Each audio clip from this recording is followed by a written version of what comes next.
It reminds me of this small quote that goes, "Many a one attains his full height of character, but his spirit is not adapted to the elevation." And so I think you're quite good at when your character evolves, the spirit follows with it. And so knowing you, you're gonna achieve your worldly success soon in Brazil. And then afterwards, you're gonna go to the seaside with your granddad, and the two kind of catch up to each other. And if you have, and that's how you kind of synchronize the drill sergeant and the Alan Watts. And it reminds me of something that I maybe did want to talk about on the podcast today, that was made what is consolidated more to me during our like sensory deprivation tank experience on Saturday, um, about remembering the mystery. And that's, the book that I've just given you to read. That's one of the things he says in one of the last chapters. His like final most simple three bits of advice for people, sort of cutting out all the spiritual and like depth psychology terminology and just kind of trying to really cut the fat off and just give people like the a sentence to remember because I've remembered it. It's like easy to digest and stick into your brain of how to think about your life. And it's like do the things that need to be done as well as you possibly can.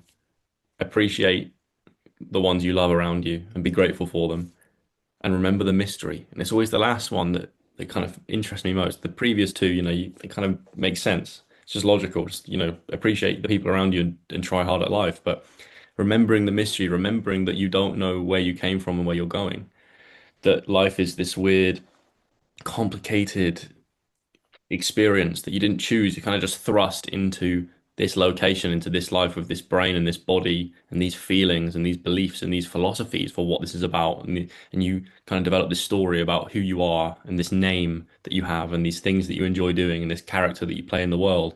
But beneath that, all of that, right at the foundation of everything is the mystery. You don't know what you're doing here. You don't know what the purpose of it really is. You don't know who you really are. And remembering that as a kind of spiritual foundation makes everything in life much easier, I think. We talked before about the importance of being the fool archetype from Carl Jung's perspective. And what did we mean by that? Well, we meant by fool, we meant that you didn't need life to go any specific way. You kind of had this playful attitude towards reality. And when you have an understanding beneath everything else that it's just a mystery fundamentally, then it's so much easier to go into things without gripping on so tightly and have that playful attitude. Mm. Yeah, it reminds me of the Eternal Student. Um, Tell me about the past is not dead.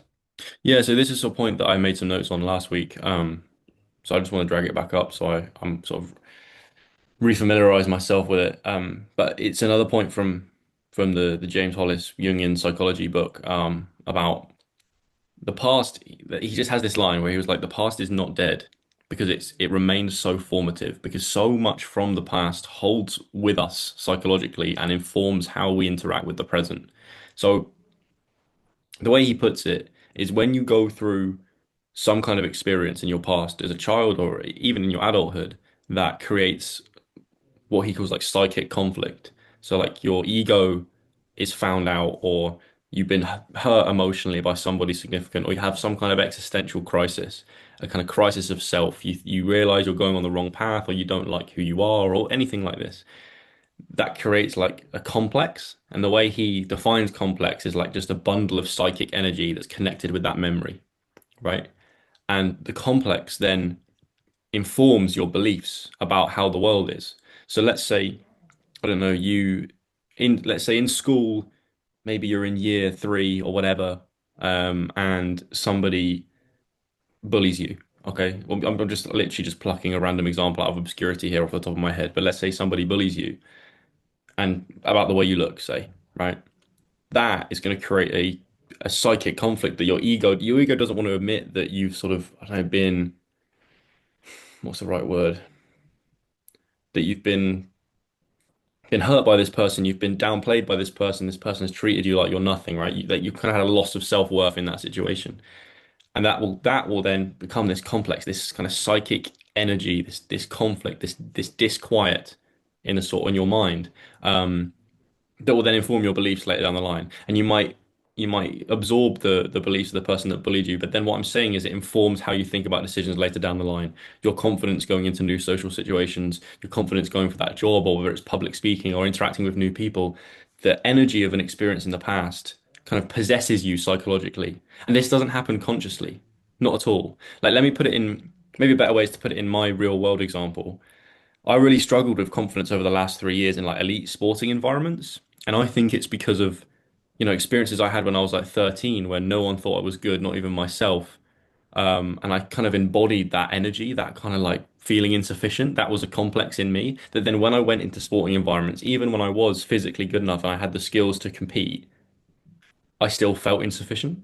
And so this is what he means by the past is not dead, because unless you process and analyze and really pick apart where your feelings come from in situations and never really look at your memories and look at the story of your life like this, then you do get possessed by emotions and experiences from the past. I mean, he says that ghosts are real, but not in the way people think of them. Spirits don't physically exist like in Harry Potter when they're floating around the Great Hall. He means you're possessed by parts of your past, by ghosts from your past, ghost experiences, ghost people, ghost emotions that then influence your present.